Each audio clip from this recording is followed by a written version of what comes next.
Good morning. ప్రభువైన యేసుక్రీస్తు వారి పరిశుద్ధ నామములో అందరికీ శుభాలు. ఈరోజు మన అనుదిన ఆత్మీయ ఆహారంగా మత్తయి సువార్త 10వ అధ్యాయము 34-35 వచనాలు ధ్యానించుకున్నాం. నేను భూమి మీదకి సమాధానమును పంపవచ్చి తిన్నని తలంచుకుడి, ఖడ్గమునే గాని సమాధానమును పంపుటకు నేను రాలేదు. ఒక మనుషునికి వాని తండ్రికిని, కుమార్తెకును ఆమె తల్లికిని, కోడలికిని ఆమె అత్తకును విరోధము పెట్టవచ్చుదని.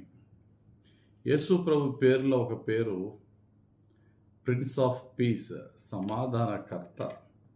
అటువంటి సమాధానకర్త భూమి మీదకి నేను సమాధానాన్ని పంపవచ్చునని తలంచుకుడి, ఖడ్గాన్నే పంపాను కానీ సమాధానాన్ని నేను పంపలేదని ఎందుకని ఎలా చెప్తున్నారు అని కొంతమందికి సందేహం ఉంటుంది.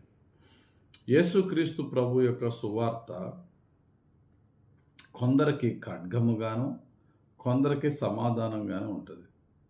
రక్షింపబడిన వారికి దేవునితో సమాధానం, పాపం నుంచి విడుదల, రక్షణ, తండ్రితో మరలా ఐక్యత, సమాధానం.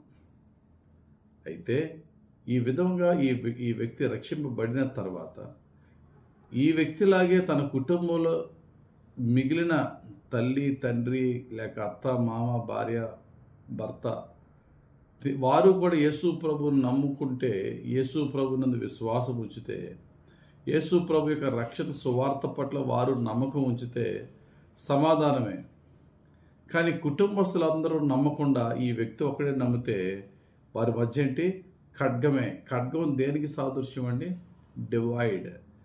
డివిజన్ చేస్తుంది, కుటుంబాన్ని విడగొడుతుంది. అలాగే దేవుని సువార్త ద్వారా ఎవరైతే రక్షింపబడ్డారో, రక్షింపబడిన వారు కతిమా మిగిలిన కుటుంబస్తులకి విరోధులుగా మారిపోతూ ఉంటారు. అంటే వీరు మారరు, ప్రజలే నువ్వు యేసు ప్రభుని ఎందుకు నమ్ముకున్నావు అని చెప్పి యేసు ప్రభుని నమ్ముకున్న వారిని తృణీకరించడం, హింసించడం, బాధించడం, విరోధులుగాను శత్రువులుగాను ట్రీట్ చేయడం జరుగుతుంది. అదే ఖడ్గం.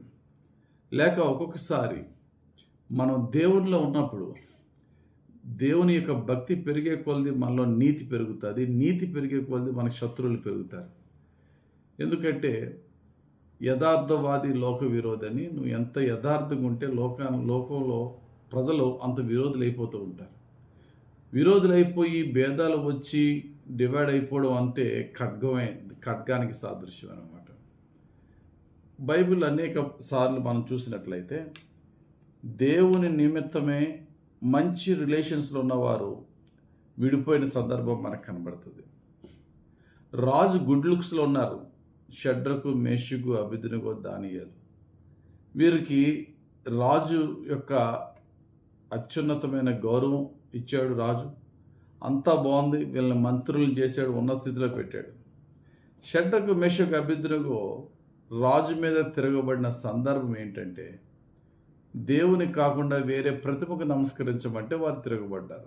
ఫెయిత్, వారి విశ్వాసానికి అడ్డొచ్చినప్పుడు తిరగబడ్డారు. రాజుతో వీరు విభేదం వచ్చింది. అంటే అక్కడ ఏమైపోయింది? వీరి మధ్య ఖడ్గం వారిని డివైడ్ చేసింది. దానియేలుకి రాజు అంటే చాలా ఇష్టం, రాజుకి దానియేలు అంటే ఇష్టం. దానియేలు దేవునికి ప్రార్థన చేయకుండా రాజుకే ప్రార్థన చేయమని ఆజ్ఞ వచ్చినప్పుడు రాజాజ్ఞని కూడా పక్కన పెట్టి దేవునికే ప్రార్థన చేశాడు. అంటే దేవుని నిమిత్తము డివిజన్స్ అనేది జరుగుతుంది.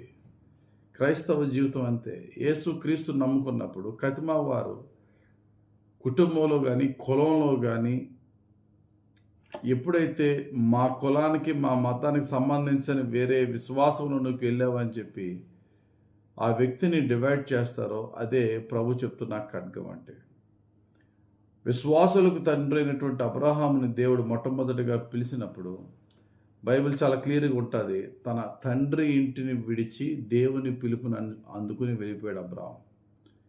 దేవుని పిలుపుని అందుకుని, అంటే తండ్రితో వైరం అని కాదు, అక్కడ నీ తల్లిని, నీ తండ్రిని నీ జీవితకాలం సన్మానించాలి. కానీ దేవుడి పిలుపుని అందుకుని దేవుని యొక్క మార్గంలో అబ్రహాం నడిచారు. మన జీవితంలో కూడా మన కుటుంబస్తులు మనతో పాటు ఏకీభవించి దేవుని యొక్క సత్యంలో నడవచ్చు, వారు నడవకపోవచ్చు. కానీ మనం మాత్రము ఎవరు నాతో వెంబడించినా, నన్ను ఎవరు వెంబడించకపోయినా నేను మాత్రం యేసుని వెంబడిస్తాను. No turning back. ఎవరు నాతో రాకపోయినా నా కుటుంబం, నేను మాత్రం నా ప్రభువులో ఉంటాను. నేను నా ప్రభువులో ఉన్నందుకు నా కుటుంబం నన్ను వెలివేయబడడానికి నేను సిద్ధమే. పౌలు భక్తుడు అంటాడు, ఆయన నా స్వజనులే నాకు తిరగబడ్డా. ఒకప్పుడు స్వజనులు హీరోలా ఉన్నాడు యూదులకి, కానీ యేసు ప్రభుని తెలుసుకున్న తర్వాత తన స్వజనులే పౌల్ని చంపడానికి చూశారు. అదే ఖడ్గం అంటే. కానీ ఆ యొక్క వ్యక్తులు ఎప్పుడైతే యేసు ప్రభు సువార్తను అంగీకరిస్తారో మరలా ఆ వ్యక్తులే పౌలు గారితో సమాధాన పడిన సందర్భం కూడా ఉన్నాయి. కాబట్టి మన జీవితాల్లో ఖడ్గం అంటే ఏంటి, యేసు ప్రభు ఇచ్చే ఖడ్గం అంటే ఏంటి, యేసు ప్రభు ఇచ్చిన సమాధానం అంటే ఏంటి అనేది ఒకసారి ఆలోచన చేస్తే, ఖడ్గం అంటే దేవుని నమ్ముకున్న వారు, దేవుని నమ్ముకొని వారి మధ్య గొడవల వల్ల విభేదాలు వచ్చి దూరం అయిపోవడం కుటుంబంలోనే. సమాధానం అంటే పాపాన్ని విడిచిపెట్టి దేవునితో సమాధానం, ఆ వ్యక్తి సువార్తల ద్వారా ప్రక్కన వారు నమ్మడం వల్ల వారితో సమాధానం కూడా దేవుడిస్తాడు. కాబట్టి ఖడ్గం వచ్చినా సమాధానం వచ్చినా క్రీస్తుని మాత్రము ధైర్యంగా హత్తుకుని వెంబడించుకుంటూ ముందుకు సాగిపోవడమే మనం నేర్చుకోవాలి. కుటుంబం సహకరించవచ్చు, వ్యతిరేకించవచ్చు, కలుపుకోవచ్చు, డివైడ్ చేసి బయటికి గెంటేయచ్చు. కానీ క్రీస్తుని కలిగిన మనం చివరి శ్వాస వరకు క్రీస్తుని వెంబడిద్దాం. అందుకనే కొండ మీద చేసిన ప్రసంగంలో యేసయ్య అన్నారు, నా నిమిత్తము ప్రజలు మిమ్మను హింసించి దూషించి చెడ్డ మాటలెల్లా పలుకున్నప్పుడు మీరు ధన్యులు, పరలోకమందున్న మీ ఫలము అధికమగును కనుక ఉత్సహించి సంతోషించండి అన్నారు. మత్తయి సువార్త 5:11-12 వచనాలు. కాబట్టి అటువంటి ఖడ్గాలే మన జీవితంలో ఎదురైనా సంతోషంగా యాక్సెప్ట్ చేద్దాం. సమాధానం దేవుడిచ్చినప్పుడు సంతోషంగా ఆ సమాధానాన్ని ఆనందిద్దాం. దేవుడు తన పరిశుద్ధ వాక్యం దీవించి మన జీవితంలో రక్షణకరంగా ఫలింపజేయనుగాక. ఆమేన్. పరిశుద్ధుడా, ప్రేమ కలిగిన తండ్రి, నువ్వు మాకు సమాధానకర్తవయ్యా. తండ్రితో మమ్మల్ని సమాధానపరిచిన దేవుడవయ్యా. మా అందరికీ రక్షణ ఇచ్చి గొప్ప సమాధానం ఇచ్చిన దేవుడవు. మాలో రక్షణ లేనివారు, మాలో సువార్తను అంగీకరించిన వారు మమ్మల్ని ద్వేషించి మమ్మల్ని దూరపరిచినప్పుడు మా మధ్యన ఖడ్గం ఏర్పడుతుంది నాయన.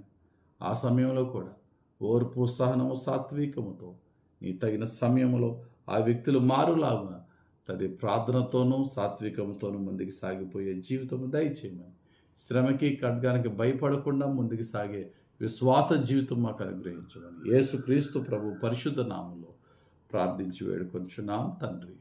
ఆమెన్. తండ్రి యొక్కయు కుమారుని యొక్కయు పరిశుద్ధ ఆత్మదేవుని అభిషేకము యేసయ్య మార్గంలోనే చివరి శ్వాస వరకు మనల్ని నడిపించును గాక. Amen. God bless you. Have very blessed day.